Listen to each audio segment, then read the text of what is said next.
Hello, my name is Peter Phillips and I'm lecturer in Digital Theology, Mission and Practice at Cliff College.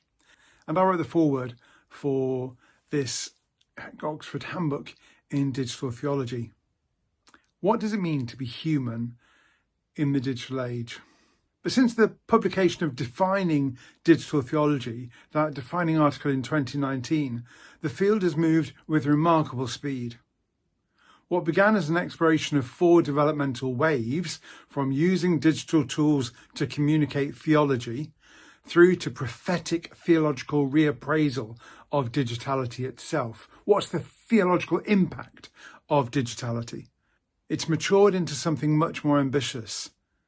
A sustained, reflexive and doctrinally serious engagement with digital culture as a proper object of theological scrutiny. Of course, it all began in the COVID pandemic, which accelerated what was already underway. Digitality is no longer simply a tool or a medium. It's the language, in the language of Cauldron Heb, it's the latest wave of hypermediatization.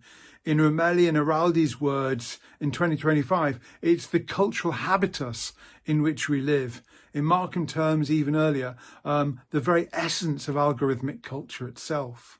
Christine Hines' tripartite formulation probably sums it up so well. Digitality in our world is embodied, embedded, and everyday.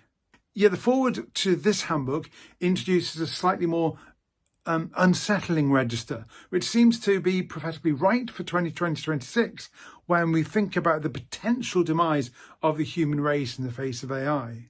That image draws on Amanda Lagerquist's concept, straight from the classic German theologian of technology Martin Heidegger. Digital Geworfenheit, thrownness.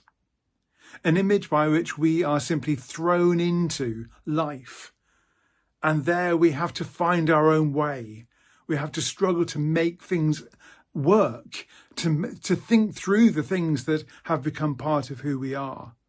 We're invited to see digital culture not merely as a platform for human flourishing, but as a precarious life world into which people are thrown, often without adequate theological or ethical resources to navigate it. This is precisely where the contributions to this handbook become urgent. Rather than mapping digitality as a horizon of problems to be managed, the contributors here ask a deeper question. Who are we, ontologically, within this culture? Approaching systematic theology through a digital lens, from theological anthropology and Imago Dei to ecclesiology and eschatology, the volume argues that the doctrines of the Christian faith are not merely applicable to digital culture. They are necessary to understand digital culture. Of course, the timing of this volume has become yet more significant. We stand at a moment of extraordinary cultural, ethical and spiritual pressure. Pope Leo XIV's encyclical Magnifica Humanitas, the magnificent humanity or the grandeur of humanity, published just weeks ago, has placed the question of theological anthropology at the very centre of the Church's response to the AI revolution, warning of what he calls an eclipse of what it means to be human, and calling for a recovery of the Imago Dei as the irreducible ground of the grandeur of magnificent humanity in the age of AI.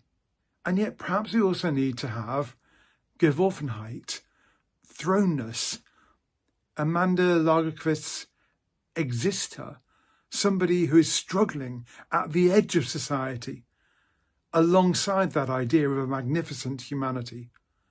Thrownness and magnificence, the 2 different sides of our existence. This handbook is part of that same conversation. It arrives not a moment too soon.